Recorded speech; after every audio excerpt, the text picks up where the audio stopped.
I'm confused. Being philosophically consistent and being a very honest person, I'm sure you can tell me where God came from.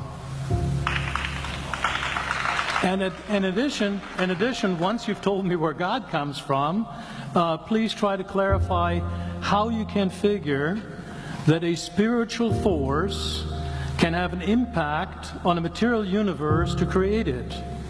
I think that some years ago we already talked about that kind of thing in philosophical circles at any rate, by posing the question, if angels are made of spiritual matter and a pen is made of material matter and spiritual matter displaces no space, how many angels can dance on the tip of a pen?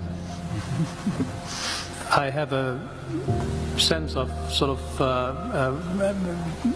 reversal experience here, but please do, go ahead. You got 5 minutes. Now, I just want to know which question. That's all right. You may take the rest of the minute. We're supposed to do one question at a time. Which one would you like? That was part of the format for the debate. So which question? I want you to fill in the story of the rest of the beginning of the universe. God, spiritual matter, impact on material matter. Okay. So 2 questions. All right. Go ahead.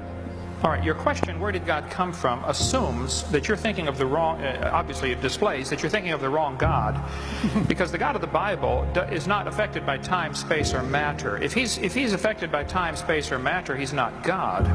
Time, space, and matter is what we call a continuum. All of them have to come into existence at the same instant, because if there were matter but no space, where would you put it? If there were matter and space but no time, when would you put it? You cannot have time, space, or matter independently. They have to come into existence simultaneously. The Bible answers that in 10 words. In the beginning, there's time. God created the heaven, there's space, and the earth, there's matter. So you have time, space, matter, created a trinity of trinities there. Just, time is past, present, future. Space has length, width, height. Matter has solid, liquid, gas. You have a trinity of trinities created instantaneously, and the God who created them has to be outside of them. If he's limited by time, he's not God. The guy who created this computer is not in the computer. He's not running around in there changing the numbers on the screen, okay? The God who created this universe is outside of the universe. He's above it, beyond it, in it, through it. He's unaffected by it. So the concept that a spiritual force cannot have any effect on a material body, well then I guess you'd have to explain to me things like emotions and love and hatred and envy and jealousy and rationality. I mean, if your brain is just a random collection of chemicals that form by chance over billions of years, how on earth can you trust your own reasoning processes and the thoughts that you think? Okay, so your question, where did God come from, is assuming a limited God.